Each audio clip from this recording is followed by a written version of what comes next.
Good morning, everybody, and thank you for joining us for our second Digging Deep webinar of 2022. I'm very excited for this year. We've got many awesome webinars lined up. And if you know anybody who would benefit from the information we're sharing, please pass it along. We would love to share our information with more people.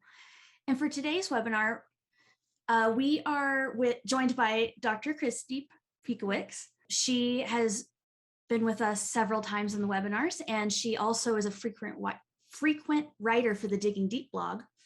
And I'm so excited to have her here again. Thanks for joining us, Kristi. Oh, thank you so much. This is such an important topic too. I think thinking about caregivers and thinking about things like burnout is a discussion about right now with COVID for sure. Oh yeah, I'm hoping that if you know anybody who is a caregiver, please feel free to share this with them. And I hope there's some tips that help them. That's good. Me too. And for today's webinar, we're talking about how parents and caregivers can take care of themselves, both mentally and emotionally, during times of intense uncertainty.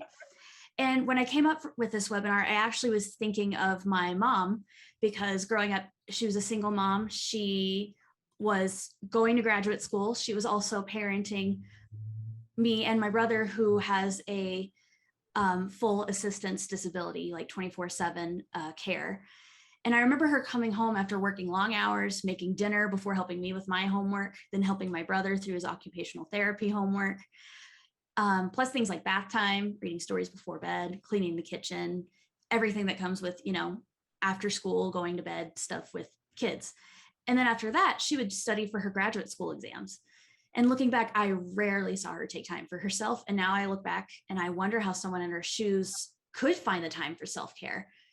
Because it makes sense when you have another or multiple lives, depending on you. It's a little easy to kind of get into the role of just going. But I kind of came up with the idea of this webinar thinking of those parents who have pretty much the entire responsibility of their family on their shoulders. And I wanted to start that by talking about caregivers' anxiety. It's a very common experience for those taking care of another person, whether it's their children, an elderly parent, a family member with a disability, et cetera, et cetera. And Kristi, I was wondering if you could explain caregivers' anxiety, about how it's different from general anxiety, what it might feel like to someone who has it. Totally. So the interesting thing about when we talk about things like anxiety or depression or any of those pieces is you have to remember that it's not isolated, and our brain tends to try to make sense of things. So it tends to kind of lump similar experiences. So you might find yourself talking about, oh my gosh, I'm really worried about driving today because the roads are icy, or you might fixate on something that is making you anxious. But when you actually unpack it, you start to realize that what you're really worried about is something deeper. It's like that root system under the tree. So when I think about when you talk about your mom, gosh, what an honor. Seriously, but I can only imagine that, on the surface level, getting you to school and thinking about like the icy roads or making sure that, I packed enough lunch today, all of those pieces are very real and day to day. But the underlying piece that someone, whether it's your mom or in a similar situation might be feeling is, what's going to happen if I'm not here to take care of this? I'm so necessary. I'm so critical in terms of making this system work and healthy that I don't know what this is going to be like, or will this fall apart without me? Which is why self-care is so important. And it's also something that can't be done lightly. It's really difficult to take that deep breath and give yourself enough time and space to really sort of unpack not just that surface level stuff, like is the road icy, but also start to play with and touch on kind of that longer term root system. So there's so much I have to honor, and I feel overwhelmed even thinking about some in their lives and their day-to-day pieces. So I just always want to make sure that it's not just about spewing advice. It's really about stopping and saying, I hope some of these things work. And if they don't work, if this doesn't work in your life right now, that's okay. Maybe we're planting a seed, and later in your life, when things are a little more stable or you're able to get more supports, or, COVID is relaxing a little bit, maybe you could then implement some of these things. So there's no judgment. If you don't take a nice warm bath, that's totally okay because sometimes you just can't. So it's just with a hope that maybe some of this information is useful. Thank you so much. And I know you talked about dealing with that underlying anxiety. Does that mean someone with caregivers anxiety might be feeling it and not realizing it and attributing it to something else? Yeah, you said it so much better. Exactly. So it's exactly that. So paying attention to over fixating on something that is making you anxious, whether it's I ran out of my vitamin, the icy road, the lunch packing, all of those things are anxiety producing, but in it of themselves, they're pretty small potato kind of things, small deals, but you have a larger reaction to them than you might typically have. And that's when you start to wonder, I wonder if there's something underneath here that's really causing me to be anxious. Also with COVID, we all have that right now. Sort of like raises the bar for everyone.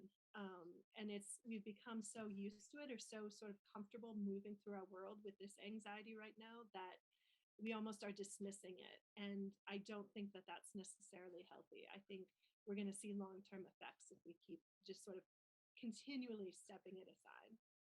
And that opens up really nicely to my next question. For parents or caregivers that are always on the go, go, go, and are kind of racked by a caregiver's anxiety on a regular basis, can we talk about like why the self-care is so important, why we're talking about it today? Because I want to talk more about the long-term effects of this constant stress, because it's not just a mental and emotional one, it's a physical one, right? Oh, absolutely. There's numerous studies that looks at everything from increased risk of stroke to heart disease to depression to Alzheimer's. There's so many very real health risks that if you don't have some of these releases, if you're not able to sort of let go of some of these, cortisol, some of these hormones and things that are happening in your body, it becomes really damaging to yourself physically as well as emotionally or mentally, for sure. And I mean, we've all probably experienced when you've had anxiety and you can feel your heart like Exactly. you're like, am I having a heart attack? I'm too young to have one of those. But but so I can only imagine someone who's constantly feeling like that nonstop, how that would be on your heart and your mind and your body. Right. So, and that's one of the big reasons why I wanted to talk about a specific kind of self-care. You know, I wanted to dig more into this because I know a lot of us might first think of spa music and bubble baths and maybe a glass of wine when we hear the word self-care, but that isn't always possible when there's so much to do today. Like, for example, like with my mom, she'd literally be like, work, kids, study, bed, Yeah, if she went to bed at all that night with the studying. So sure. um, it would be really unrealistic for someone to tell a stressed out single parent or caregiver, well, just take a day off. Like that would get some very concerned, sassy looks. But, and honestly, for those who have someone to care for 24/7, like someone with a disability or a toddler, they may not even be able to go for a walk by themselves. Like, Really. especially if they don't have like daytime care or a partner contributing, anything like that. And I wanted to talk about the kind of like small ways that people can incorporate self-care into their day that isn't the typical like bubble baths. Like, could you expand more on that? Totally. And I just wanted to acknowledge that oftentimes when you are trying to keep everything together, the idea of really unwinding or unpacking and having a relaxing bubble bath can be really scary because it sounds sort of counterintuitive, but it's that idea if I left my guard down, this is all just going to crack. Like, you're holding on to things by a thread. So it doesn't even have to be that sort of relaxing piece. It's funny, I'm a teacher, and with my students, I have something like this. And this is 50 coping skills for kids. And it acknowledges that it's not just these sort of mindful breathing kind of relaxation pieces. Sometimes what you need is to sort of give a huge burst of energy. And that can feel a lot less intimidating or threatening if you are in that go, go, go mode. And it still has that positive health effects, which is fantastic. So to address what you were saying better, the exact question, One thing I'd love to do is to schedule it in. So even if it's 10 minutes or 15 minutes or 5 minutes, so sort of that non judgmental. When I first wake up in the morning, I'm going to listen to the Calm app, or I'm going to do Duolingo, or I'm going to just, do something, a journal for myself, or I'm going to get up a little early and I have a special mug that I love, and I'm going to have coffee in it. And it's not just going to be any coffee, I'm going to splurge. It's going to be my favorite coffee. Uh, when my That son, sounds delicious. it actually really is. It's Stumptown. It's wonderful. But when my son was in the hospital, my big splurge, believe it or not, and this is absolutely ridiculous, was I bought expensive laundry detergent that I really love the lavender smell. And it made doing laundry more fun. And I loved like how my clothes smelled. Like I had no time. I was like, go, go, go. My daughter as well was younger. It was so tricky. But for some reason, that little bit each day, and it took no more time. It was a little bit more expensive, but it took no more time out of my day. So it doesn't always have to include that time piece that can be the real roadblock in terms of making this planned. Now, if you do have older children, I actually love having the idea of self care sort of built into your dialogue with your family. So, being really open about your mental health, being really open about getting what you need. And, I feel like in the US culture, there's such, everyone is so rewarding of this go, go, go, like high stress, look how much I can accomplish. And sort of having a balance within your family where you say things like, I'm starting to feel really stressed. I need to stop for a minute and just make dinner. I'm not going to be able to help right now with homework.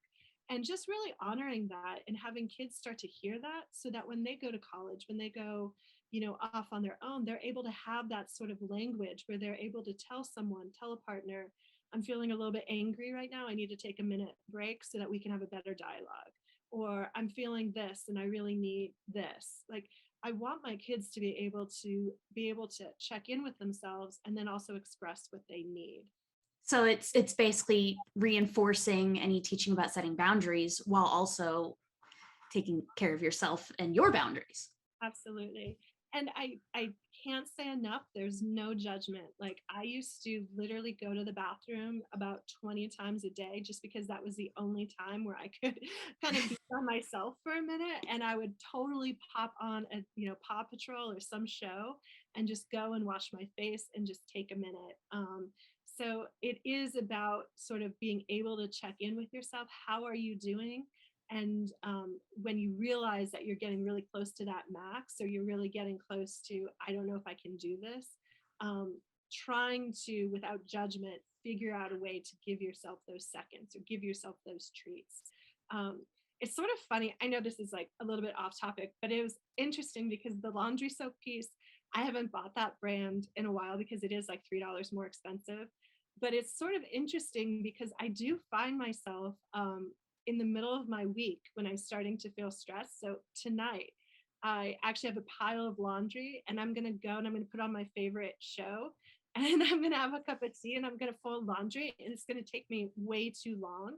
Oh Um, my gosh, I think a lot of us do that because it's like you might as well watch a show you like when you're doing laundry, and that's a form of self-care. Like it is. I've Yeah. been binge watching X-Files while I fold, and it's a great break, and it's in the middle of the week. And I can imagine that any parent is like, I need to go watch my show while I do this adult thing of folding laundry.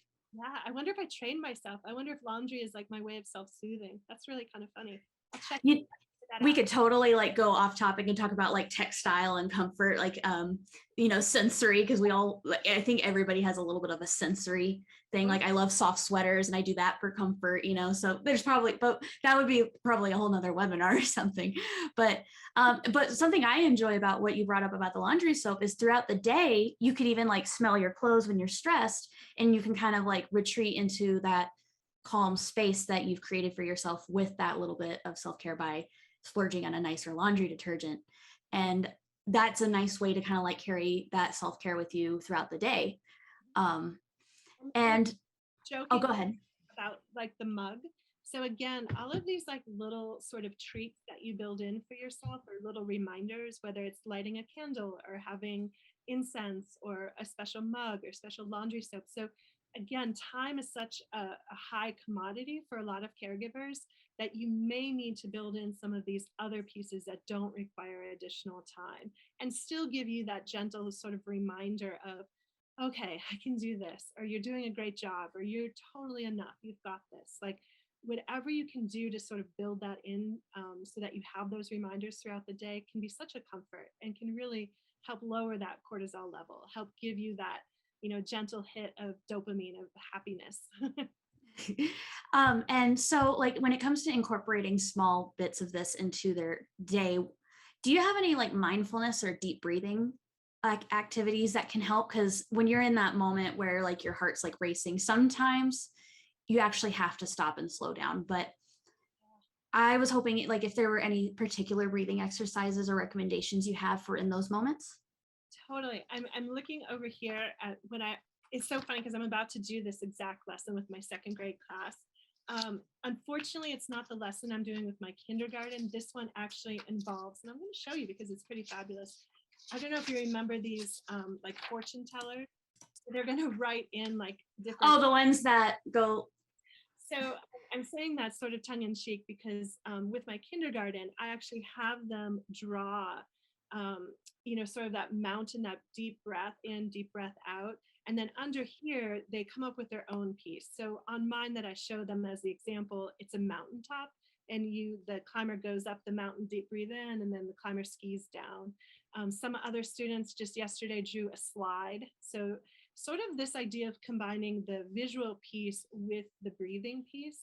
I do want to acknowledge that some people, myself included, I gravitate towards that.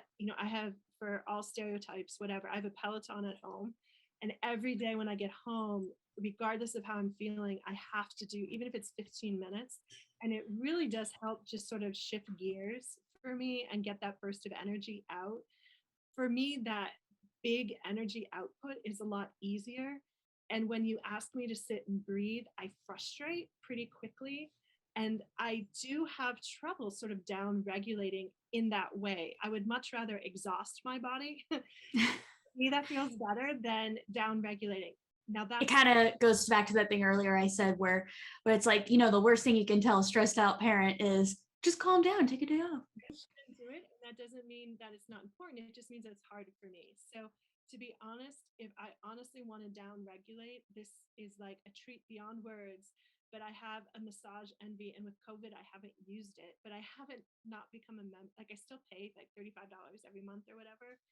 And that was my way of at least once a month. But it takes me, this sounds so bad, but it takes me a full hour of someone like rubbing in my back for me to slow down my breathing enough to really be able to get that down regulation. So Mhm.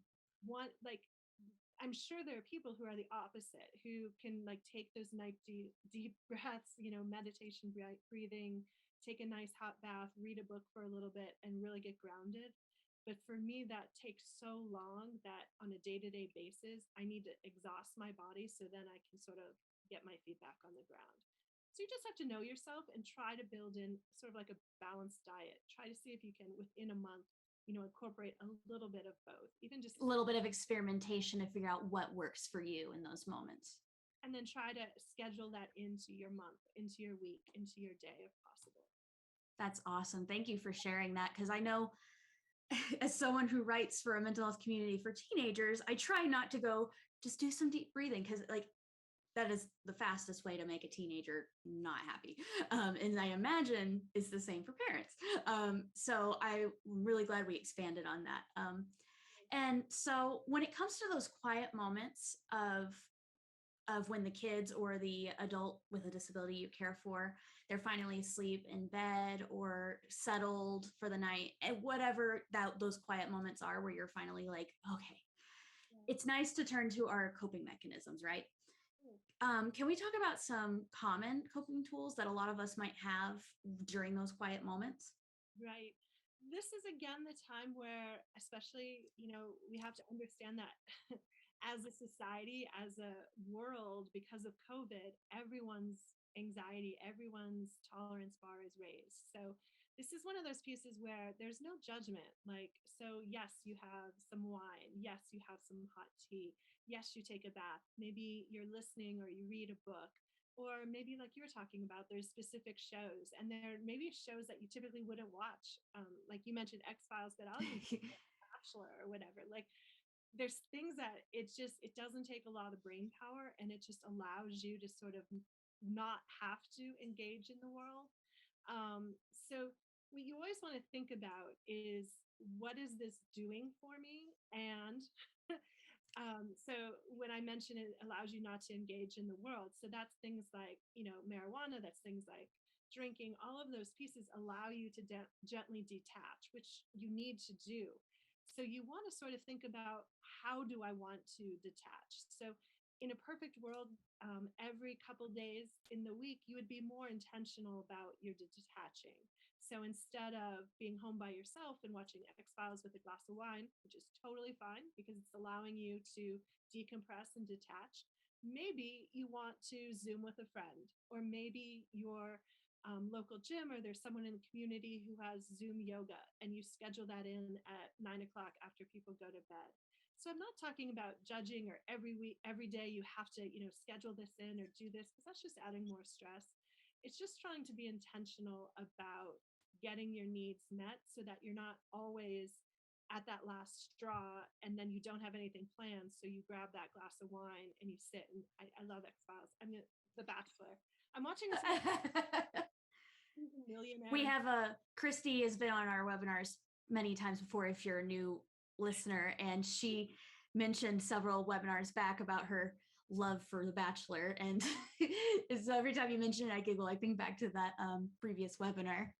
Ruffles, potato chips, wine, sour cream, like straight up sour cream, like dipping the Ruffles, and watching really awful TV. So when I'm grabbing those 5 things, I know I've had a really big day, and I know I need to decompress and detach. And there's some days where there's no judgment. Like, I need to do this, and I'm going to even close the door. And if the dog scratches, I love you, but I'm not even opening it. And then there are other days where I don't want to let myself get to that point, where I want to intentionally, try to make sure I make that Zoom yoga, or intentionally take those deep breaths before I get to that point, so that once I do have a moment to myself, I don't have to go there, if that makes sense.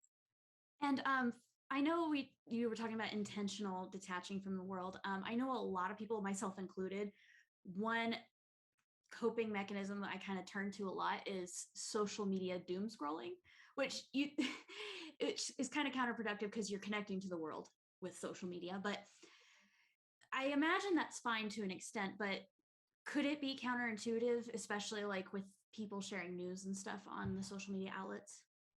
Totally. So you always want to think about things again, like, why are you doing it? What need is getting met?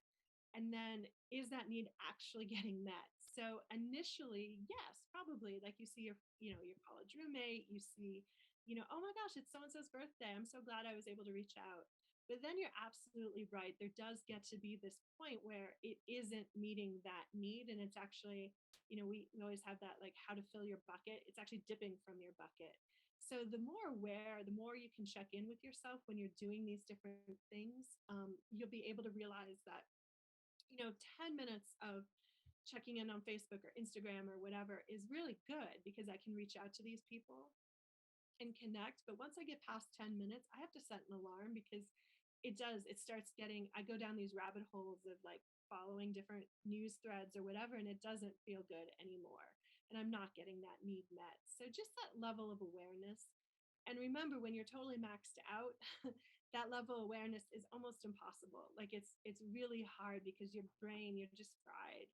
So having that awareness when you're in a good space, so that you can sort of set up those boundaries or those limits for yourself, is really helpful, I think. Thank you so much for expanding on that, because I myself have a bad addiction to TikTok scrolling, and as many people probably do now. And when we're like settling down for bed and we start to doom scroll, I know you mentioned things like Duolingo or Calm. Like that's actually like a really good alternative to going and doom scrolling. Like I have a paint by numbers app, and I also have this game where you like sort liquids. It's like a puzzle game, and that's how I relax instead of going on social media.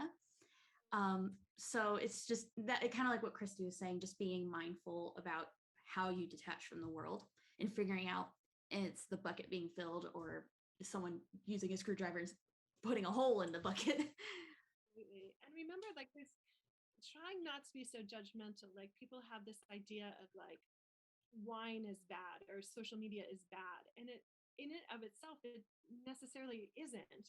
It's that excessive, like anything in excess. Like, do you really need 9 cars? Do you really need a whole bottle of wine? Like that's when you start to get into the I wonder why I'm doing this. So it's Mhm. kind of like this idea of like just a healthy balanced diet, a mental health diet. Like these things work for me, and if these things work, I sleep better, I wake up more energized, I'm more present for my family, I feel better about myself. Like let me just keep building that into my daily routine. And do you have any like tips for anyone who feels like they're finding themselves getting trapped in something like alcohol or marijuana dependency? Because, like you said, in moderation, it's not bad. But what about for someone who's finding themselves getting trapped and they're doing it almost every night or every other night and they're like, oh crap, like what kind of tips and tricks can we give them? Totally. So the first piece is that non-judgmental piece and just always being curious about why.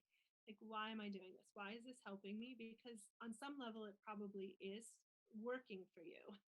So getting curious about in what ways is it working for you, and then gently trying to substitute. So you never take something away without putting in a substitute. That's why you see like people who used to be smokers with like something fiddling in their fingers, because you're just trying to substitute.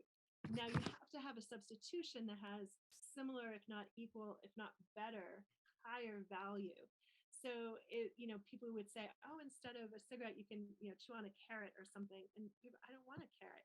But if you want like a lollipop, it actually gives your brain a little hit of sugar. It's actually kind of maybe kind of thing. So getting curious about it, not judging yourself, saying like this is what I was worked for me, and then starting to realize, starting to reach out and getting outside support if you do feel over your head. So again, things like online therapy programs right now are fantastic. I believe, is it Better Health? Like there's a lot of services that have text features where you can daily reach out to your therapist.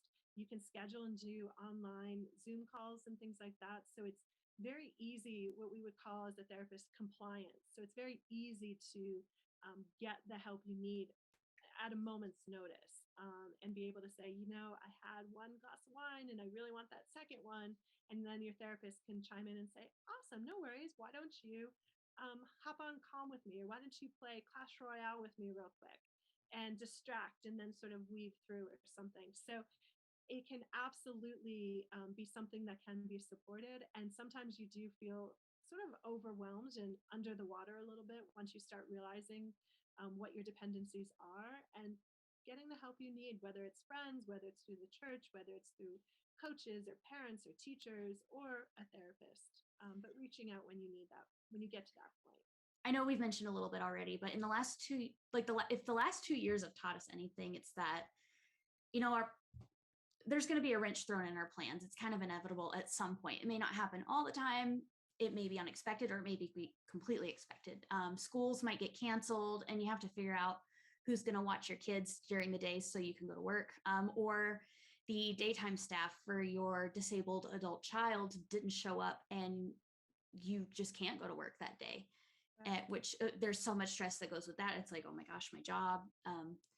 Or your elderly parent that you've been caring for might have hurt themselves during a fall and you're trying to get quick emergency care, like during those times when you're in like fight or flight mode, Mhm. trying to make sure everyone and everything is taken care of.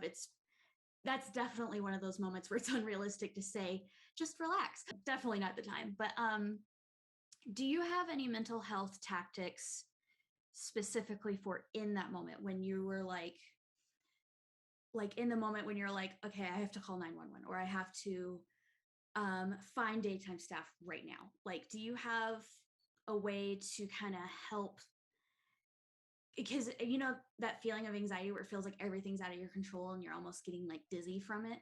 Sure. What kind of tactics can caregivers do to help kind of keep that at bay as best as they can? It's unrealistic to say make it go away, but to make it bearable for a moment. Right. So I like to do this, and it can be high level stakes, like you were saying, like there's people that you're responsible for, but this also works for kids when there's that perceived idea of, there's a danger or there's something I really have to get done. And I really feel like having a plan. So when your mind gets overwhelmed with emotions, so you were talking about this idea of fight or flight, or this idea of anxiety or stress or fear is pretty much the emotion that we're talking about there. When your body gets overwhelmed, so in that 5 to 10 range, you can't think, you can't be logical. And the reason why so many people say, well, go outside. What are 5 things you see? What are 2 things you could smell? So all of that is trying to get that logical brain back online, which actually works to regulate you. So what I like to do with kids and with adults is to have a plan. So here in Colorado, actually, like half a mile from my house, we evacuated. We had a huge fire. So a lot of my students here at school were deeply affected. It was incredibly traumatic to leave the fire. So they very much are coming to school, or did come to school after the holiday break, with this idea of this fight or flight and not being able to understand that they are in that mode. So to sort of help with that is like, what would this look like? So what are our plans? That's why we do fire drills. But what does it look like when sort of things start to really happen and you need to sort of get that logical brain going? Because when you are feeling big fear, you can't think. So having those pieces in place so you could just get into action mode in a very logical and calm way. And by the time you're down to like number 4, your brain is actually back online and you accidentally regulated yourself because you were sort of going through a very calm and logical plan. So I think you should have one for like emergencies that you could foresee, but also have sort of a plan like, what do I do when something happens that's out of my control, or something happens and I feel really afraid or really sad? And this is what I do. Like I go through these steps, and having that plan well in advance of when that emotion or that thing triggers for you, I think is the most helpful. You definitely answered my next question, because I was going to ask about what we can do when we're coming down from the flight or fight mode. Because, like, if you've ever had an anxiety attack, for some people, one of the toughest things is like bringing it back down. And so you kind of answered my question there. So thank you for that. And so I was so excited to bring you on for this webinar, especially because not only are you a psychotherapist, but you're also a mother. And I know, we've mentioned that through the webinars, and if anybody watching this is still new, they've probably picked up on that already. But so even as someone who basically like does this for a living, how often do you have to remind yourself to do these self-care things? Because like we're only human, and even someone who's giving you like professional advice on this might also need to practice this, right? Absolutely. And it's interesting because there is a lot of research now. So I do work in a school system. So I'm the psychologist here at a small independent school, and I'm a parent. And, previously I would see people in one-on-one therapy sessions as well. And there is a huge body of research that is talking about the fatigue for our healthcare workers, for our teachers, for our therapists, because it's the idea that it is such a unique situation where, as a caregiver, as a therapist, as a teacher, you are going through essentially the same trauma that you're trying to help insulate for your clients or for the people that you love. So it is such a unique situation that this idea of burnout, or this idea of trying to get ahead of it with self care, is absolutely critical and oftentimes feels impossible. I just, to full circle back to where we started, you have to acknowledge the fact that there are a lot of people right now moving through their day that feel like, if I stop to take, like you said, an afternoon off or a bath or do something where I really engage with how I'm doing, I think I'm going to fall apart. Like, because I know I'm not doing okay. Like things are just, I'm duct taped together right now. And that's okay. So what we want to do is we don't want to rip that duct tape off because things are stressful right now. I'm not suggesting that. I'm just suggesting that you put in little lifelines throughout your day, whether it's through some of these like online, like Better Health or Better Help, I think it's called. Mhm. So some of these resources, or you add in things like that laundry soap or that favorite mug, or you splurge and buy the better coffee or the better tea. Doing those things that just give you a little bit of a break throughout your day can help with the idea that eventually I'm going to want to unpack some of these things, or eventually I'm going to want to, really spend some time and check in and go away for the weekend, or whatever you need to sort of get in touch and get your feet like firmly on the ground. But right now you might not be able to do that, and that's okay. Because it is exhausting. It is hard. Like, we're all doing the best we can.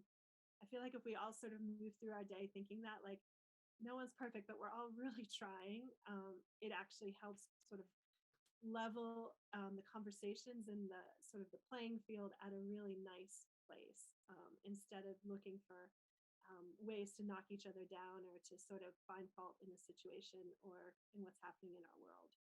That's where it would be helpful to like find other people who are going through something similar. Like if you're caring for your elderly parents, there's always like support groups or Facebook groups of people also caring for their elderly parents or grandparents. Or like if, let's say, you're taking care of an adult person with autism, that's like the more 24/7 round the clock care need. Finding other people who are going through something like that as well is good, because even if you just vent, it's like nice not to feel alone and to feel accepted. And also And not judging, because in your mind, like, you might have always thought, like with my parents, I live very far from them. Like, you might have always thought, oh, when they get older, they're going to come. They're going to, I'm going to be able to help support them more. And it's like, I work in a school. I'm not going to ever be able to financially support them. So it's like um, being careful with how your own self-talk looks, in terms of, are you measuring up to what you thought or expected of your life or your situation? And if that doesn't mesh, that's okay.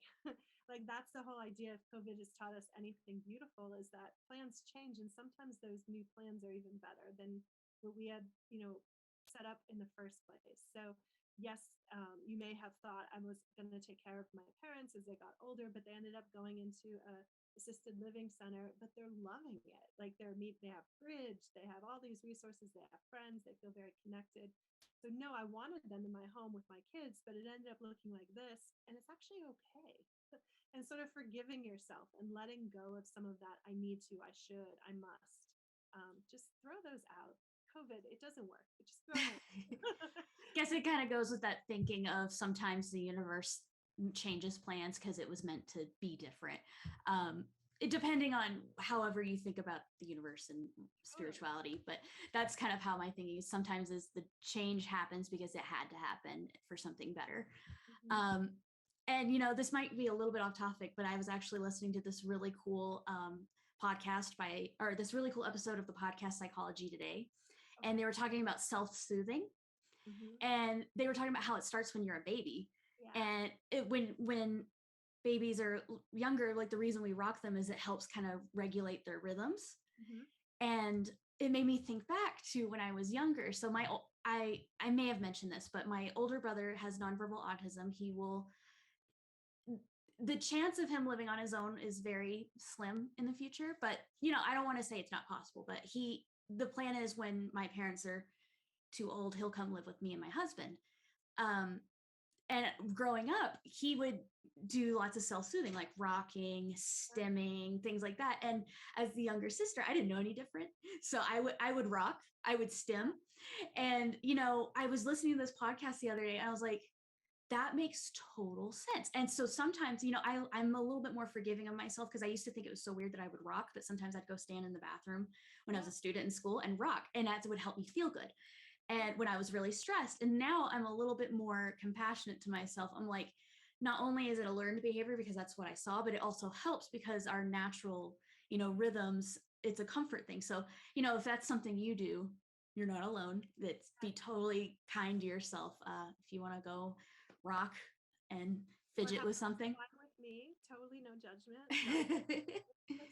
No, we do. We have to let go of this sort of voice in our head, these critical thoughts, because they are serving a need. And if that need for some reason doesn't work, or how you're doing it, approaching meeting that need isn't working for you anymore, then maybe you want to look at, intervening, because maybe a whole bottle of wine every day is expensive or whatever. But Not great for your liver either, which your liver, there's a whole bunch of things. But the point is like we can't be overly self-critical, because we're doing the best we can, and we're trying to get through this, and we're all just trying to get through this together. So it'll be okay. hey, and if this, like, this might be a good comparison. If you've ever felt judged and that made you just want to go and lash out or do unhealthy coping mechanisms even more, why would it be any different if you're doing that self-talk to yourself? Exactly. Exactly. And someone on the Peloton bike, I don't remember which instructor, but they're like, when you are saying these negative things to yourself, like, would you say that to your child or your best friend or your partner? And it's like, sometimes I think about that, like when I'm like, oh, Kristi, how could you do that? And I'm like, would I talk to Kestrel, my daughter, like that? And it's like, I hope no, not. yeah, I never would. Like, and I'd be really upset if she talked to herself like that. So it's like, well, wait a minute, and it's sort of like it gives you a new perspective when you sort of think about yourself as, lovable and worthy of love. And it's like, oh, hold on, because if you don't see yourself that way, then why would anyone else? So That's awesome. I think honestly, it might be good to like make it like a statement that like self-compassion is a form of self-care oh, in a way, because like if you're compassionate yourself, you're allowing yourself that rest from these really crazy high expectations that no human being can really meet without running down their batteries. Because like a car can't run without fuel, your phone can't run without a battery. How are you any different?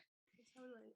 And maybe you need to put on, your Audible book, and the kiddos are watching Paw Patrol while you're making dinner, and that's okay. So, maybe in your vision, your mind, when they got home from school, they would sit at the kitchen table, you'd make dinner, they would be doing homework, but that's not the reality right now or today.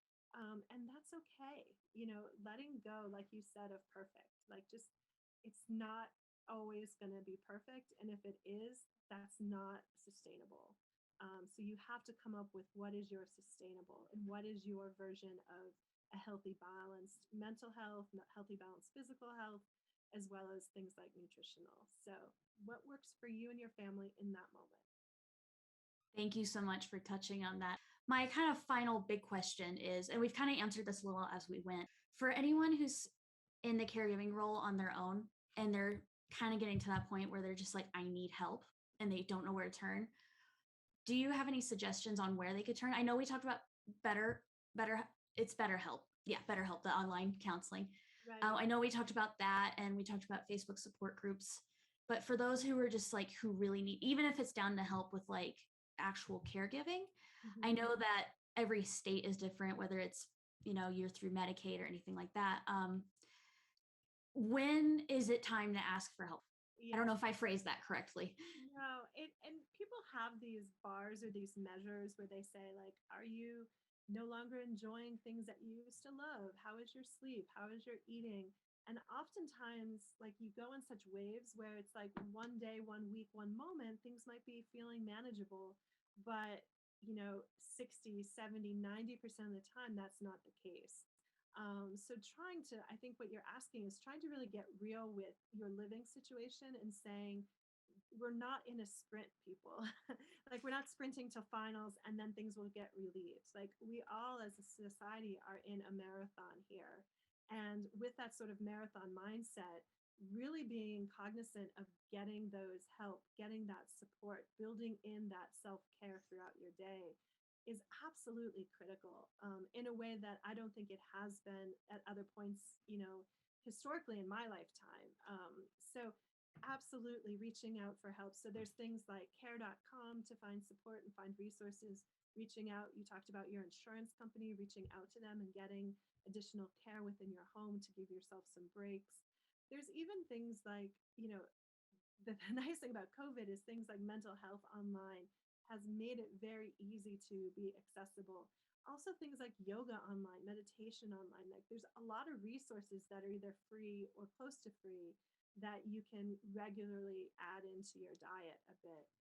I hear out, asking outside family support is wonderful, but sometimes people don't always have that. So sometimes you do have to go through the avenue of finding insurance or finding ways to bring in people who necessarily aren't related to you, or reaching out to your friends in a very real way and saying, could I take your kids on Tuesday if you take mine on Wednesday?